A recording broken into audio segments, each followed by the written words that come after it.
যুদ্ধের ক্ষত শুকানোর আগে নতুন করে মুখামুখি ইরান ও আমেরিকা। একের পর এক কঠোর বার্তা, পাল্টা জবাব আর ভয়ঙ্কর সব ইঙ্গিত। সব মিলিয়ে পরিস্থিতি এখন এমন এক জায়গায় এসে পৌঁছেছে যেখানে সামান্য ভুল সিদ্ধান্ত ডেকে আনতে পারে মহাবিপদ। কিন্তু এবার যেটা হুমকি সামনে এসেছে তার মাত্রা কতটা ভয়ঙ্কর, চলুন জেনে নেওয়া যাক।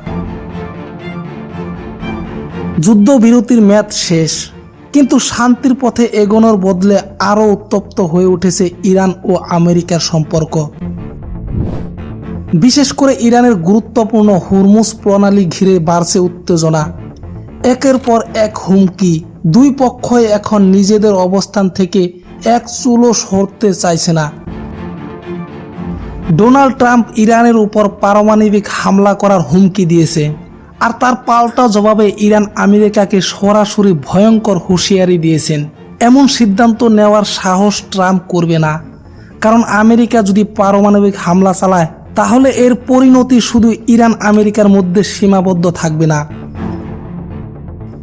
এই নিয়ে ইরানের হুসেন মালিকিকে সরাসরি প্রশ্ন করা হয়, যুক্তরাষ্ট্র যদি ইরানে পারমাণবিক অস্ত্র ব্যবহার করে তাহলে কি ইরানও একই ধরনের অস্ত্র দিয়ে পাল্টা আঘাত করবে?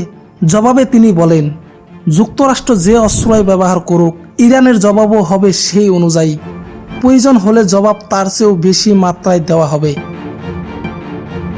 এখানে আপনাদেরকে জানিয়ে দেই যে ইরানের অনেক অস্ত্র ও সামরিক সক্ষমতা এখনও প্রকাশ্যে আনা হয়নি। ইরানের হাতে রয়েছে একাধিক যুদ্ধের সামরিক বিকল্প। সঠিকভাবে কেউ বলতে পারে না যে ইরানের হাতে পারমাণবিক অস্ত্র রয়েছে কি নেই। ইরানের IRGCর উপপ্রধান মেজর জেনারেল মুস্তাফা ইজাদি জানিয়েছেন, আমেরিকা ইরানের উপর অনেক প্রতিবন্ধকতা দেওয়ার সত্ত্বেও ইরান তার প্রযুক্তি ও উন্নয়নের পথ থেকে সরে যায়নি। সব মিলিয়ে পরিস্থিতি এখন ভয়ঙ্কর এক সমীকরণে দাঁড়িয়ে আছে। এমন আরও ভিডিও পেতে ভিডিওটিতে অবশ্যই একটি লাইক দিবেন এবং চ্যানেলটি সাবস্ক্রাইব করতে ভুলবেন না।